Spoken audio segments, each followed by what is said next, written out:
Olá, meus amigos, muito bom dia, Deus abençoe todos vocês e que o Espírito Santo venha remover as escamas que impedem vocês enxergarem a palavra de Deus, enxergarem o reino de Deus, verem o invisível. Porque o visível qualquer um vê, mas o invisível somente quando a pessoa tem o Espírito Santo. Aí a grande necessidade de nós termos o Espírito Santo, para que nós vejamos os nossos inimigos e venhamos nos precaver. Quando a pessoa não tem o Espírito Santo, ela não detecta os inimigos. Eu falo, não é os inimigos pessoas, não, os inimigos espirituais. Porque a nossa luta, você sabe, a nossa luta não é contra carne nem sangue. Quer dizer, não é contra pessoas, seres humanos. A nossa luta é contra o diabo, o inferno, os demônios. É contra as forças espirituais do mal que atuam nesse mundo tenebroso. Agora, presta atenção, eu queria que vocês compreendessem uma coisa, porque isso aqui essa é uma grande revelação. Grande revelação. Eu estava pensando a respeito de Zaqueu. Nós falamos ontem. Zaqueu era ladrão. Aliás, ele era o chefe dos ladrões. Ele era o chefe dos ladrões, porque ele era o que coletava os impostos para Roma. E ele era inimigo número 1 do povo de Israel. Aliás, todos eles, todos os publicanos.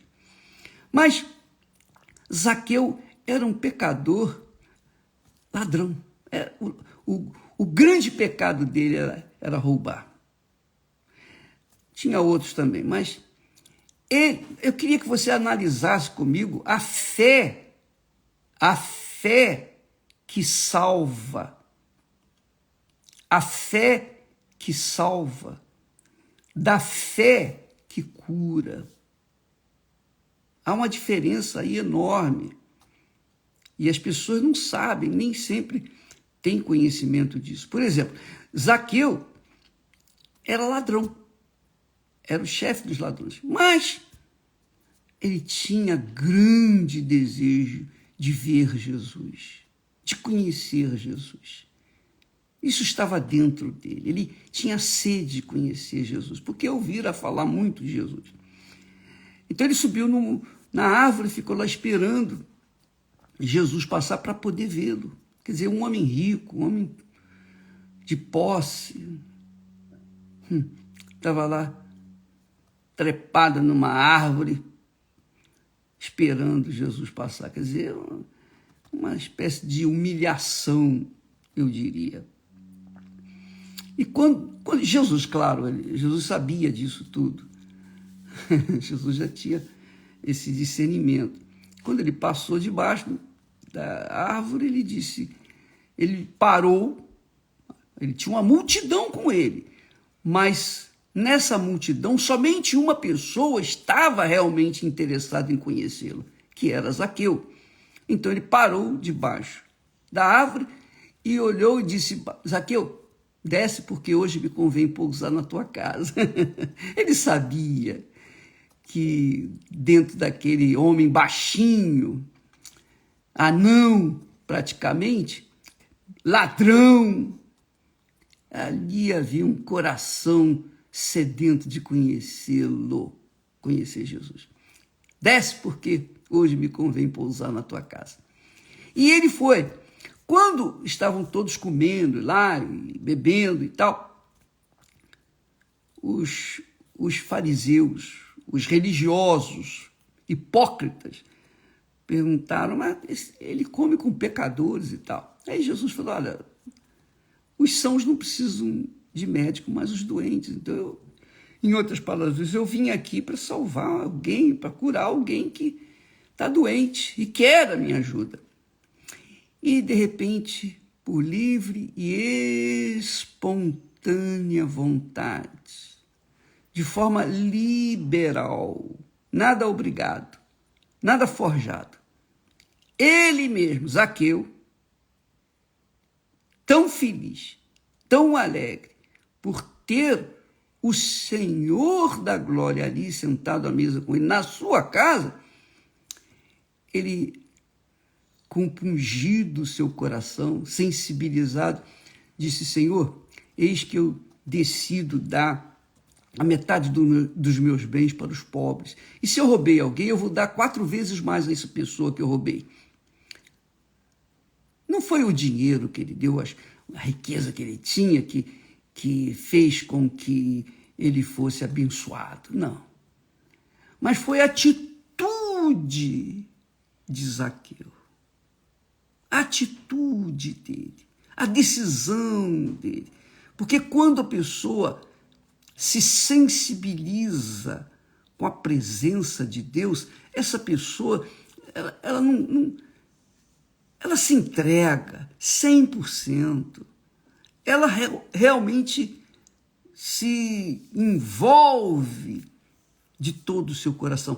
Então, por conta dessa atitude, não foi porque ele deu os bens dele para os pobres, nem porque ele restituiria 4 vezes mais aqueles que ele roubou. Não, mas porque ele estava compungido no seu coração. Olha só que tipo de fé que Deus se agrada. E então Jesus disse: verdadeiramente hoje houve salvação nesta casa. Zaqueu foi salvo. Salvo não porque deu os bens dele para os pobres, mas salvo porque ele encontrou uma riqueza muito infinitamente maior de tudo que ele tinha. Ele encontrou Jesus, o Salvador. Essa é a fé que agrada a Deus. Por outro lado, nós vemos também os 10 leprosos. Os 10 leprosos tiveram fé e clamaram: Jesus, tem misericórdia de nós. Mestre, tem misericórdia de nós. E Jesus mandou eles se mostrarem lá para os sacerdotes, e eles foram. E quando foram, eles ficaram curados. Eles ficaram curados. Mas dos 10, apenas um voltou para agradecer. Diz, mas quando ele voltou, aquele que voltou, diz aqui o texto, e um deles, vendo que estava são, voltou glorificando a Deus em voz alta e caiu aos seus pés com o rosto em terra, dando-lhe graças. E este era um samaritano, quer dizer, não era judeu, era um estrangeiro. Veja só. Os outros 9 eram judeus, eram lá descendentes de Abraão. Mas somente este era estrangeiro. Mas foi ele que voltou dando graças. Aí Jesus disse assim: peraí, não foram 10 os limpos? Jesus tinha contado. Não foram 10 os limpos? Onde estão os 9? E não houve quem voltasse para dar glória a Deus, senão o estrangeiro, aquele estrangeiro. Então Jesus disse: olha só que bacana, amiga e amigo. Levanta-te, porque ele estava com o rosto em terra, glorificando a Deus, reconhecendo Jesus. Levanta-te e vai. A tua fé te salvou. A fé dos outros 9 curou aqueles 9. Mas a fé daquele estrangeiro não apenas o curou, mas o salvou. O salvou. Então, eu fiquei pensando, puxa, meu Deus, quantos que o Senhor deve estar contando? Poxa, não foram 1.000, ou 1 milhão, ou 10 milhões de pessoas que já foram curadas, que foram libertas, foram abençoadas economicamente, foram abençoadas com casamento, tiveram suas vidas transformadas. Não foram milhares e milhares e milhares de pessoas que foram curadas, libertas, abençoadas economicamente? Sim, foram. Quantos voltaram? Jesus disse, onde estão os 9? Onde estão os 9? Ninguém respondeu. E quem sabe, minha amiga e meu amigo, quem sabe você é um dos 9? Você já foi curado, você já foi liberto, aconteceu um milagre extraordinário na sua vida. Você experimentou o poder de Deus. Mas, o que você fez? Você voltou para dar glórias a Deus?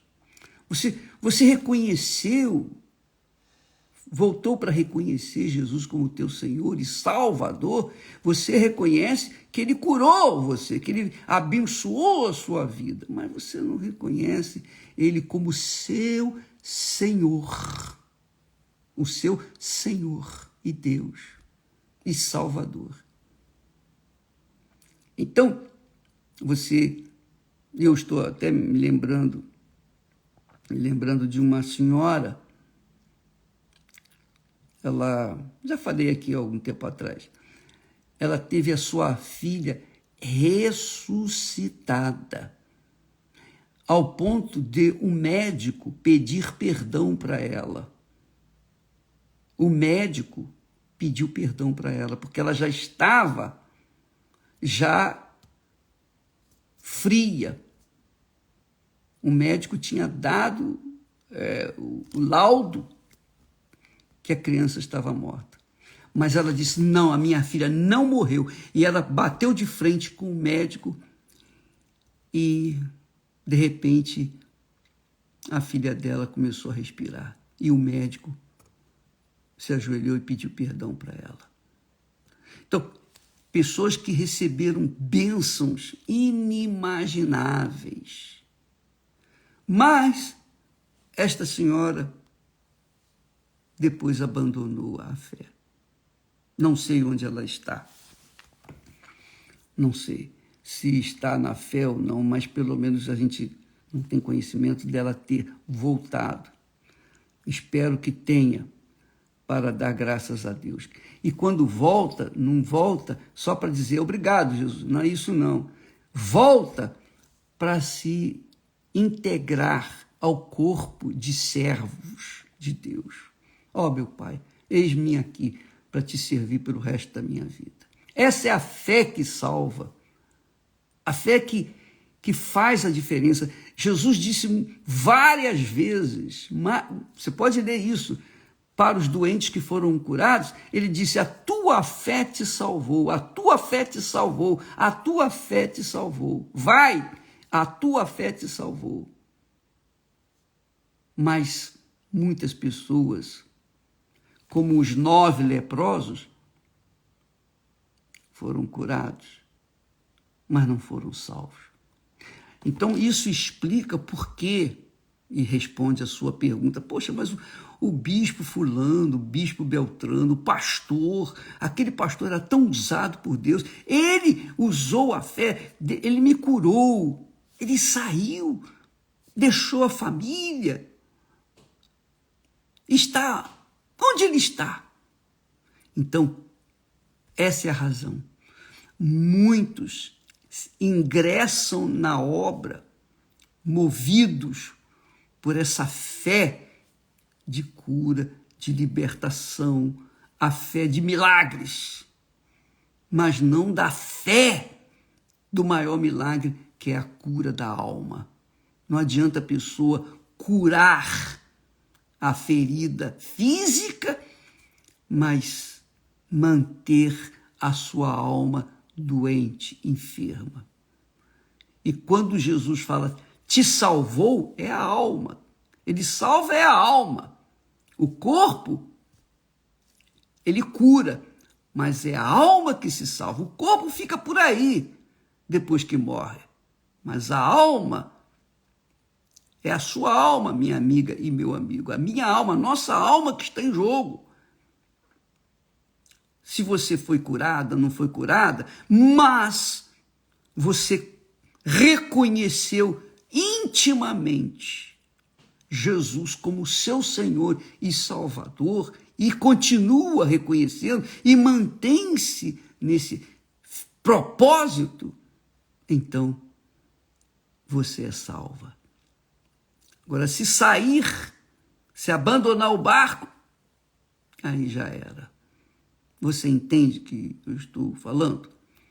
É bom você avaliar a sua fé. E eu não falo isso para criticar os que saíram, censurar, jogar pedra, nada disso. Eu estou falando isso para que você saiba que tipo de fé que você tem tido em Jesus. Porque uma coisa é você ter fé para ser fiel nos dízimos, nas ofertas, e outra coisa é você ter fé para manter-se na fé. Aí é que está a grande diferença. A fé para manter-se na fé. Porque a fé que cura, que liberta, não é a mesma fé que mantém a gente na fé. Insistente, perseverante, mesmo diante das adversidades, manter aquela fé. Então, avalie, amiga e amigo, a fé que você tem. É como nós falamos ontem.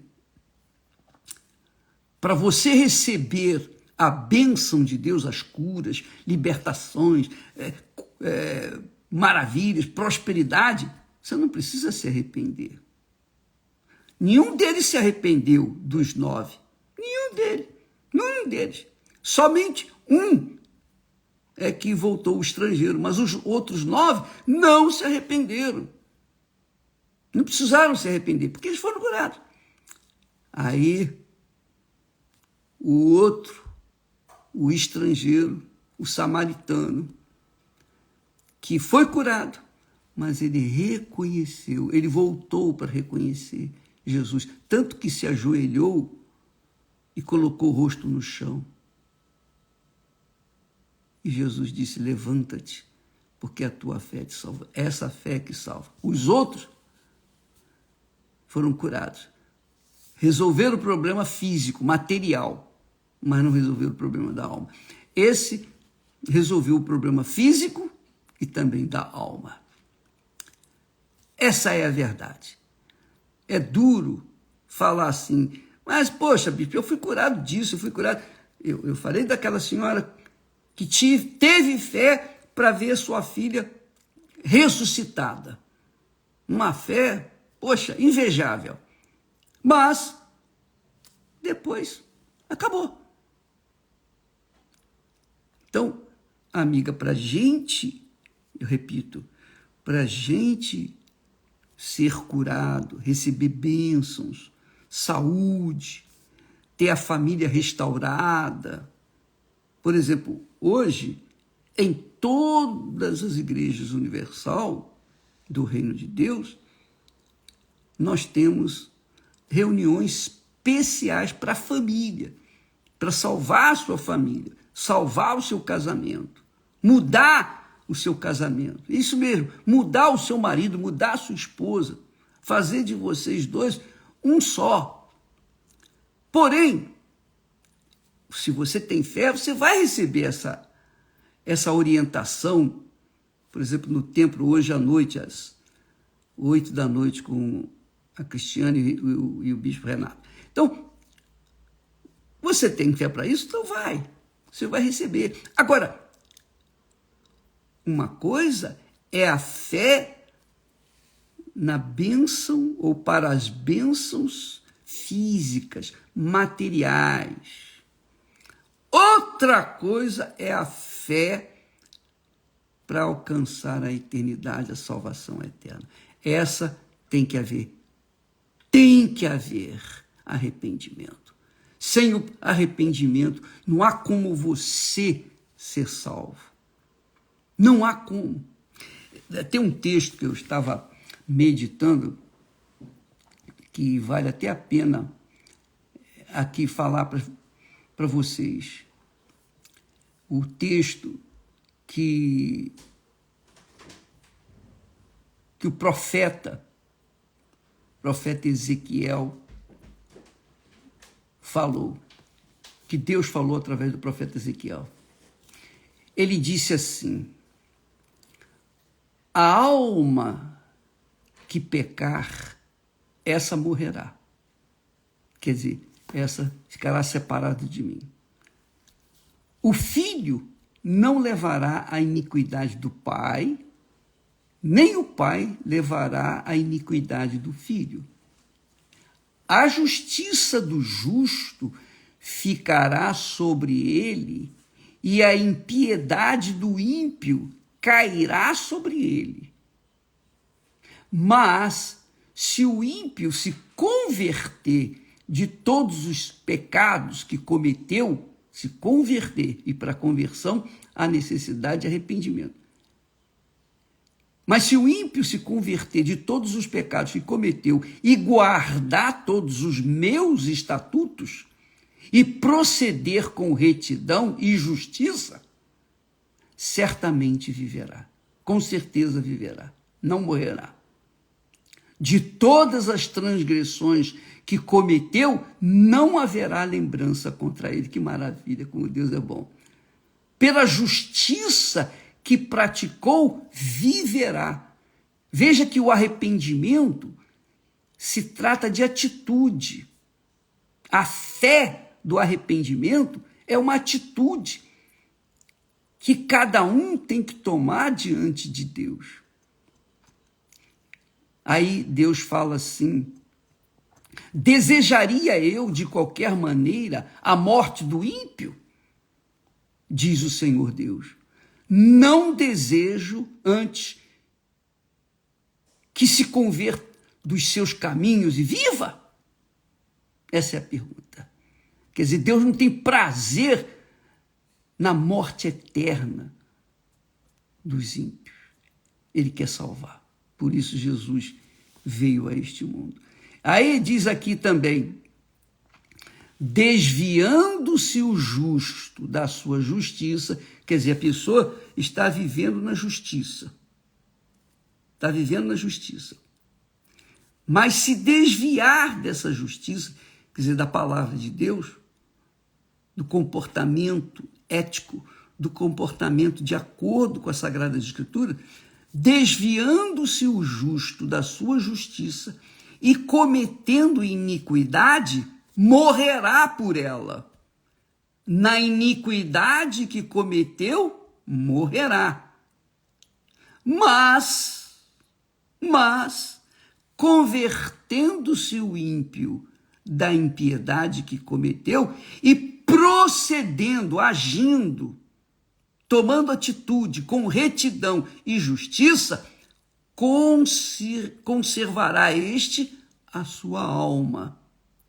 Conservará este a sua alma em vida. Pois que reconsidera e se converte de todas as suas transgressões que cometeu. Certamente viverá, não morrerá. Não é forte isso? Muito legal, mas tem mais. Tem muito mais. Quando eu disser ao justo que certamente viverá, e ele, confiando na sua justiça, praticar a iniquidade, não virão à memória todas as suas justiças, mas na sua iniquidade que pratica, ele morrerá. E quer dizer, em outras palavras, não adianta eu pessoalmente, andar na justiça com Deus toda a minha vida. Mas, se no finalzinho da minha vida eu cometer iniquidade, tudo aquilo que eu fiz não valeu de nada. Eu vou ser condenado. É isso aí. Eu tenho que manter a minha integridade, viver na justiça, na verdade, todos os dias até o último suspiro. Se por acaso eu, no último momento, cair, já era. Eu perco a minha salvação, a salvação da minha alma. Então, minha amiga, isso é muito forte. Essa é a fé que salva. Essa é a fé que transforma a vida das pessoas. Não adianta as pessoas receberem bênçãos, curas, se elas não se arrependerem dos seus pecados, a alma delas vai continuar enferma. E se morrer, ela está perdida por toda a eternidade. Não tem jeito. Porque depois que morre, não há mais o que fazer. Isso é muito forte. Vale a pena ter o outro texto aqui que eu escolhi, que eu procurei, achei, lá do profeta Ezequiel. Eu vou deixar aqui para vocês depois lerem. Quando, isso Deus falando, através do profeta, quando eu também disser ao ímpio, certamente morrerás, se ele se converter do seu pecado e praticar juízo e justiça, quer dizer, se ele agir a sua fé de acordo com a minha palavra, restituindo esse ímpio o penhor, indenizando o que furtou, foi o que aconteceu com Zaqueu. Zaqueu tomou atitude. Eu vou dar a metade dos meus bens para os pobres, porque eu roubei. Isso era deles. Eu vou dar para os pobres a metade. E se eu roubei alguém, particularmente, eu vou restituir 4 vezes mais. Então, restituindo esse ímpio o penhor, indenizando o que furtou, andando nos estatutos da vida e não praticando iniquidade, certamente viverá, não morrerá. De todos os seus pecados que cometeu, não se terá memória contra ele. Juízo e justiça fez, certamente viverá. Isso tudo está escrito lá em Ezequiel, no capítulo. Tem o capítulo 18, tem o capítulo 36, 33, versículos 13 a 16. Então, você que quer muito além do que esse mundo nos apresenta, uma vidinha mesquinha, medíocre, você quer uma vida eterna, tem que haver arrependimento. Arrependimento, batismo nas águas, sepultamento da sua velha natureza, e aí sim, os céus vão se abrir para você receber o Espírito Santo. Entendeu, minha amiga e meu caro amigo? Isso é muito forte, isso aqui é extremamente forte. Quer dizer, se o pecador viver no pecado toda a sua vida, mas no último momento se arrepender, tomar atitude de arrependimento, como aconteceu com Zaqueu, ele é salvo. Se o justo viver toda a sua vida na justiça, mas no último momento cair, ele vai ser punido, ele vai morrer para Deus. Essa é a realidade. É duro, mas é a verdade. Avalie a sua fé. Muita gente, como os 9 leprosos, muita gente foi curada de suas lepras, mas não curaram suas almas. Muita gente foi curada de câncer. Muita gente foi liberta dos demônios, da maldição que foram vítimas. Mas mantiveram suas almas ainda enfermas. Deus não pode fazer nada, porque Ele dá a solução para todos. Ele não tem prazer, Ele não tem nem prazer na morte do ímpio, quanto mais do justo. Mas o justo tem que viver na sua justiça toda a sua vida, para que então ele seja promovido para viver a eternidade com Deus. Amanhã vamos falar mais a esse respeito, porque esse texto aqui, esses textos aqui, dessa palavra de Deus, é Deus falando, Ele falando através do profeta. O Espírito Santo falando através do profeta Ezequiel. Vale a pena você ler e pensar e repensar e meditar nesse texto, porque isso aqui assusta. Isso aqui faz a gente colocar a barba de molho. Isso aí faz a gente ficar atento para que a nossa alma esteja permanentemente nas mãos de Deus. Deus abençoe a todos e até amanhã em nome do Senhor Jesus. Graças a Deus.